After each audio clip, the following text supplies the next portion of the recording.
We'll begin in the United States, and the annual meeting of global leaders taking place in New York. The session of the General Assembly comes at a time when the world is in big trouble. That's according to the UN Secretary General. The war in Ukraine, climate change, a global food crisis, and an escalating cost of living emergency is threatening to provoke what Antonio Guterres calls a winter of discontent, of global discontent, end of quote. Excellencies, we need action across the board. Let's have no illusions. We are in rough seas. A winter of global discontent is on the horizon. A cost of living crisis is raging, trust is crumbling, inequalities are exploding, and our planet is burning. People are hurting, with the most vulnerable suffering the most. Meanwhile, the fossil fuel industry is feasting on hundreds of billions of dollars in subsidies and windfall profits, while households' budgets shrink and our planet burns. Excellencies, let's tell it like it is. Our world is addicted to fossil fuels, and it's time for an intervention. We need to hold fossil fuel companies and their enablers to account. The war in Ukraine overshadowed speeches at the UN General Assembly, the first in 3 years due to COVID restrictions. German Chancellor Olaf Scholz says the world is facing, quote, a new fragmentation, end of quote, after years of hope following the end of the Cold War. And Antonio Guterres warns that the world is now in a dire state. Arise News chief correspondent John Cookson sent this report on what is at stake in New York. With a return to fully in-person general debate, presidents and prime ministers are converging on New York, many of them direct from London, where the diplomacy got underway on the sidelines of the Queen's funeral. This is arguably the most important General Assembly in decades, with leaders faced with tackling conflict and the impact of climate change, not least in Pakistan, where floodwaters are receding, but millions have lost their homes, and where diseases like malaria and dengue fever are claiming many lives. At the New York summit, developing nations will press more powerful ones not to ignore Pakistan's plight. Inevitably, Ukraine is likely to take center stage as more evidence emerges of possible Russian war crimes carried out in newly liberated towns like Izium. A gravesite containing hundreds of remains was discovered last week in a forest on the northern outskirts of the town, and investigators are exhuming the bodies to start the grim job of identification. Ukraine's President Zelensky will deliver a pre-recorded video address to the General Assembly when he's sure to ask world leaders for continued support in terms of military hardware and aid. He'll also call for more UN resolutions condemning Russian action. Britain's new Prime Minister Liz Truss will help galvanise international support for Kiev. She's already pledged Britain will contribute the equivalent of $3 billion to Ukraine's military campaign next year. But whatever is decided in New York, it will come too late for thousands of Ukrainians with no heat and no power. Many don't know what's going on in the war, whether relatives are still alive, indeed whether there's still a Ukraine to fight for. John Cookson, Arise News. Meanwhile, President Putin appears to be ramping up war in Ukraine by announcing the partial mobilization of his military. He was speaking at a short time ago on television in a rare address to the Russian people. This follows a statement from Moscow yesterday that referendums will take place in Russian-held Ukrainian territory in the southeast of the country, and a move branded by Western leaders as a sham. Our special correspondent John Cookson has been watching Putin's broadcast, and he joins us now from London. Great to have you, John. What are the main points of what Putin has to say?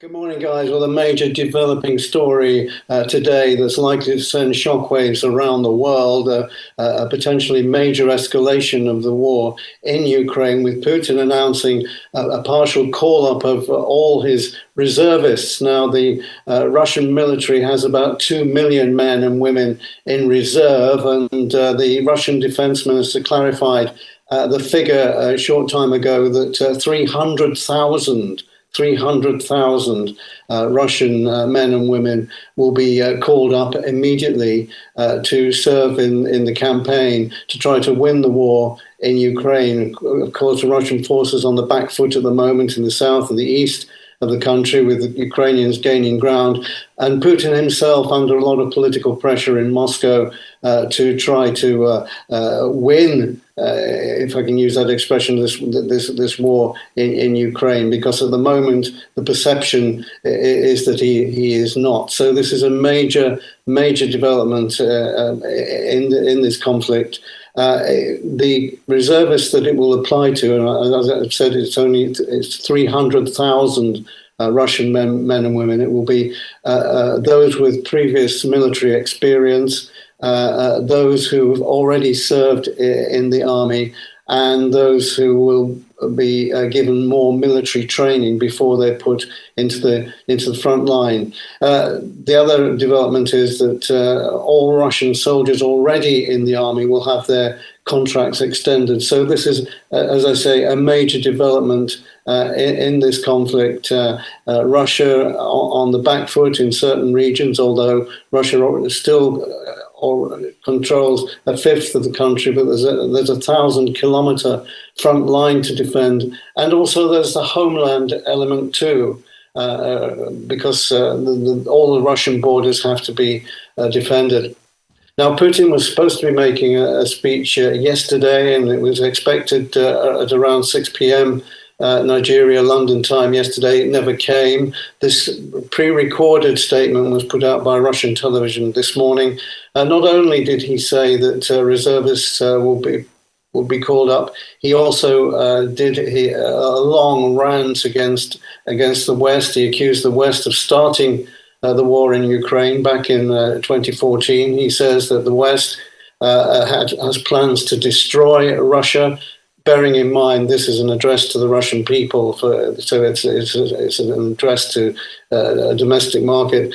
And Putin said he will use all possible means to win the conflict. This possibly a veiled reference to the fact that he might use nuclear weapons. God forbid that he does that, but he says that he's not bluffing in that respect. So that's what's happening at the moment. This story rebounding around the world as I speak, and we're waiting for reaction. The British Foreign Office has already put out a statement saying that Putin's statement is very concerning, and obviously we should aim for calm, says the spokesperson. But then the British Foreign Office also said we shall stand by Ukraine with all our military effort, as we have been already. So, as I say, a major developing story in the east of Europe at the moment. Guys? But is this a significant escalation of the Ukraine conflict, considering the fact that Putin's ambition, we're told, really is to annex about 15% of Ukraine territory? It is a major escalation. If the Russian defense minister is accurate, that the number of reservists to be called up is 300,000. That's a lot of men and women being called up to serve in the Russian army. Now, does this mean that Russia can win the war in Ukraine? We don't know. The Ukrainian fighters are hugely motivated. They're defending their own country, and we can see that already with Western military help and advice and training, they can regain territory inch by inch in some cases of territory seized by the Russians since 2014, when the Russians illegally invaded Crimea. Right, so two things. Number one, what do you think the reaction will be in Kiev? And could this be as a result of the grounds gained recently by the Ukrainian army? Kiev will be defiant. There's been no statement, no reaction yet from Zelensky, although he is due to make a statement to the UN General Assembly, so maybe he will wait to comment until then. No official statement from the government so far, but I can tell you, having worked as a journalist in Ukraine for Arise earlier this year, the Ukrainian people will be even more defiant in their resistance to Russian encroachment on their territory. And for sure, the Ukrainians have a number of reservists. Up to 1 million men and women are in the reserves in the Ukrainian military. Now, not all of them, maybe a few thousand, are actually up to speed in their training and use of equipment. But for sure, there will be a defiant reaction from Kiev, and maybe a statement that their reservists are also being mobilized. So you can see that this conflict, it could well escalate very seriously and very soon. Guys? Well, the UN General Meeting is ongoing. What are we likely to hear from there today? And if you could also comment on the proposed bilateral talks between Prime Minister Liz Truss of the UK and President Joe Biden of the United States. Yes, well, already Ukraine was center stage in the General Assembly. It's the 77th General Assembly meeting, the first time that members have met face-to-face, world leaders have met face-to-face in 3 years. That was because of COVID restrictions before. And although there are other massive issues for the UN to tackle, not least climate change, and one thinks of the devastation, for example, in Pakistan, which has to be addressed, and steps taken to try to prevent it happening again. That, I'm afraid, is going to be shunted to one side with this development out of Moscow this morning. That Ukraine will be the focus of leaders' attention, certainly later today when New York starts to wake up and the UN Assembly gets underway. As far as Liz Truss is concerned and President Biden, there are difficulties and differences between the British government and Washington's position on the Northern Ireland Protocol, which Liz Truss wants to possibly tear up, and which the Americans don't want to see because of America's association with and connection with Ireland.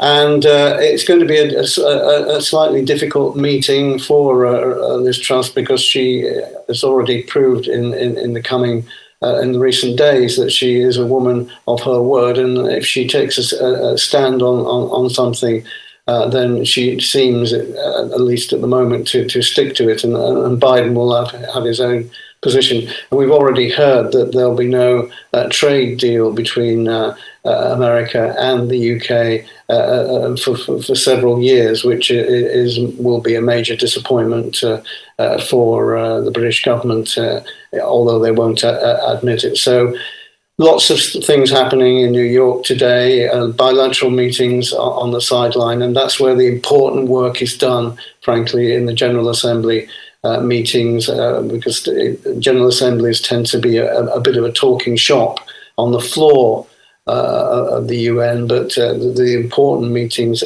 are in the side rooms and in the evening meetings that leaders have one-to-one. All right, I'd like to say a very big thank you so much for your time, John. Really appreciate you for your time. You bet.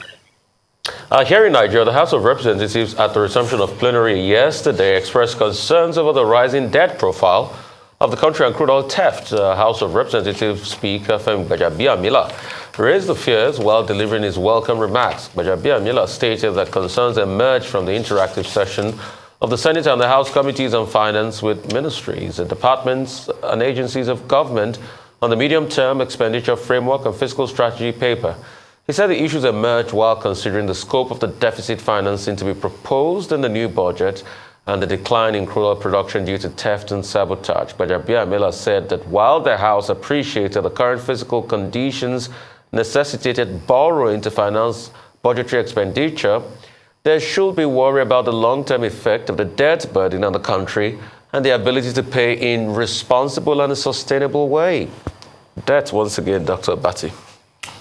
Well, I mean, the same perennial problem. Before the National Assembly went on recess for 2 months, This was one of the issues that the Finance Committee had been looking at when the Ministry of Finance presented the medium-term expenditure framework. And the Minister of Finance pointed out very clearly that we are in a very difficult situation where, the economy is in dire straits, to the effect that, she presented 3 different scenarios for the 2023 budget, whereby, in all instances, budget deficit is unbelievable, more than, in fact, the annual budget of almost all the 36 states of Nigeria. We were told fuel subsidy could take as much as over 6 trillion. And on the basis of all of this, the lawmakers themselves were saying that, look, certain radical steps would need to be taken. They are back from recess, and they are looking at the issues again. And 2 major issues that came out yesterday. The fact that the ratio of public debt to GDP is about 23.06%. That's on the high side, and with many of the states indebted heavily. And also, external debt alone is 16.61 trillion. And the only indication is that government has to borrow more. Now, that yesterday, one of the things mentioned at the National Assembly was that the federal government of Nigeria is even looking for promissory notes to be able, to pay federal government bonds, to settle debts and to find a way to borrow more money. And with a total debt profile of over 42 trillion naira. Then, of course, the president of the Senate of Nigeria, he was very right to say that, look, the economy is in coma. I hope I'm quoting him directly, but some people will even say that, no, this is not just about coma, that what we should be thinking about, talking about, is the death pangs of the Nigerian economy. So what should be done?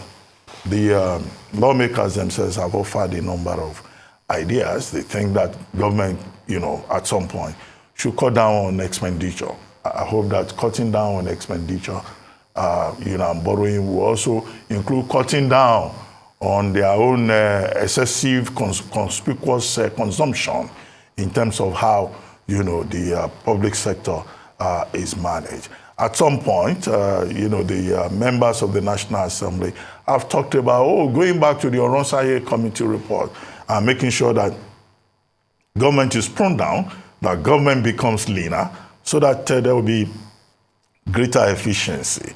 We've been at that point for almost a decade. Everybody talking about, how MDAs should be rationalized, but is it going to happen? One other big issue yesterday that the lawmakers talked about is crude oil theft. We've talked about crude oil theft ad nauseum in this place. It's not just even about the crude oil theft, it's the inefficiency within the system, the lack of productivity, the inability to follow through on anything. As of yesterday, even the National Bureau of Statistics was reporting that liquefied natural gas, LNG, or domestic gas, let's say domestic gas, has become so expensive that for a 12 kg cylinder, now people have to pay over 11,000 naira. Many families have returned to firewood and kerosene, with all the implications of that for pollution and for public health. Now, earlier in the year, this same administration promised that, they will ramp up, the supply of LPG so that households and others who need LPG, will be able to gain access. But that has not happened because we are perpetually importing domestic gas. We don't have the critical infrastructure to produce, enough gas for domestic consumption. So you have this problem, this hydra-headed problem within the economy: crude oil theft, macroeconomic distortions, policy misalignment, lack of investment, lack of critical infrastructure. And just to summarize, the lawmakers, they know the problem. Government wants to borrow more and all that. The next government of Nigeria, what would that next government do? Because effectively, this same administration is almost already lame dog. The 2023 budget that we're talking about, by the time everything is in place. There will be election, there will be new government, to take Nigeria forward and not take Nigeria backwards, as the people would expect. So, yes, we're in a very difficult situation. And it's not enough to blame global crisis, global disruptions, to say, oh, it's because of the war in Ukraine. No, our problem goes beyond the war in Ukraine. I mean, very well said, Dr. Abati. It's just sad where we are now. And our problem is we're not collecting enough revenue. We're leaving so much money on the table. In debt capital, that's over a 1 to 2 billion, even more than dollar sector that we've not harnessed. This year, we're projected to collect about 5 trillion. We're using subsidy. We're paying subsidy of 6 trillion, which is a big problem. We're borrowing more to service our budgets. The budget deficit keeps increasing, and it's been increasing year on year in the country. Debt to service ratio 23%. Some people will argue, yes, it's not a big number, but you see, in other climes where you have debt to service ratio over 100% or 200%, like it happens in Japan, it's because that the economy is making so much money. Debt to service ratio in the UK is close to about over 80 to 70% now, going to 100% now. But when you compare what that government collects in the UK government is projected to collect about 900 billion pounds sterling in governmental revenue. Nigeria is not going to collect over 40 billion pounds dollars, less than $25 billion, if my maths is right on that. And when you juxtapose that, you see the far cry. So when people argue that, our debt to GDP ratio is not high, the truth of the matter has to be said that, but you're not taking revenue. So those countries that have higher debt to GDP ratio can take revenue, they can take debt in to do other things because they are making more in revenue. You can't compare yourself with an Italy that collects over 600 billion, in governmental revenue. And also when you look at the problems, the reason why we're having all the problems in our crude oil sector, that we can't produce gas, is lack of infrastructure and regulatory framework. The regulations, just disrupt a lot of things. Investors are not excited into coming into the market, and there's debt everywhere. And you wonder, what is our debt being used for? That report further talks about Lagos State, for instance, has close to 800 billion naira in debt. And you wonder, what is going on here? Delta has over 300 billion in debt. And a couple of other states, debt-ridden. And juxtapose that with the fact that 62% of Nigerian youths cumulatively don't have jobs. Youth unemployment is on the increase, 33% unemployment rate. And when you look at all the parameters, you seek solutions. The solution is production. We must incentivize the economy for production, and we must try as much as possible to make government leaner. And also, we must look for ways of ensuring that we collect more revenue from the areas that we're not collecting revenues by blocking leakages and incentivize the economy so that we can collect more taxes. Once businesses are doing well, there's not too much tax regulation on them that stifles businesses, the economy will start to move. Nigeria is a great country. We can do it. It's possible. Let's go, Nigeria. Moving on, the Speaker of the House of Representatives says federal government and Academic Staff Union of Universities must shift grounds to end the lingering strike by the universities' lecturers. Femi Gbajabiamila made these remarks while addressing groups during a conciliatory meeting on Tuesday. It was my tension when both delegations met until the intervention of the Speaker. Arise correspondent Tuji Olanipeku compiled this report. After 7-month strike and the attendant social disturbances by students, all hands are now on deck to quickly find lasting solution to the face-off between ASUU and the federal government. This is why the leadership of the House of Representatives called for this meeting between the two parties to find a way out. Speaker, House of Representatives Femi Gbajabiamila opened the floor with an appeal to both ASUU and the federal government to shift grounds. What I'm here to seek, what is the barest minimum that ASUU is ready to accept, knowing that you must shift ground, knowing that government must shift ground. It's not just ASUU. Both sides must shift ground if we're all interested in our education system and our children. I mean, enough is enough. We've heard you, but let's shift ground. Let's accommodate one another. That's why it's called negotiation. And that's what we're here to do today. Not to rehash the problem. We all know what the issues are. Government knows the issues. You know the issue. The world knows the issue. How do we now deal with that moving forward? But tension arose immediately. The Minister of State for Education interjected the ASUU president. The speaker quickly doused the tension, asking both parties to be civil in their conduct. We don't even mind if the press can be here all through, because Nigeria need to know the truth. We should not hide anything, so that we know who is wrong and who is right. We do not mind. Sorry, sir. Sorry, with all due respect. You're very emotional, and rightly so. Sir, because when I'm speaking, you keep on telling me. Hold on, yes. Well, let me just take charge of this. You're very emotional, and rightly so. But it's not about emotions today. It's about solutions. Yes. Emotions will not get us anywhere. It'll only take us back. Honourable Minister, please let us conduct this. You know, you are a former colleague. Let us conduct this without interjecting anybody that is speaking. Just about a week ago, Mr. President granted audience to a committee of pro-chancellors of Nigeria universities who also took similar steps. And Mr. President listened to both sides and has resolved to make further consultations.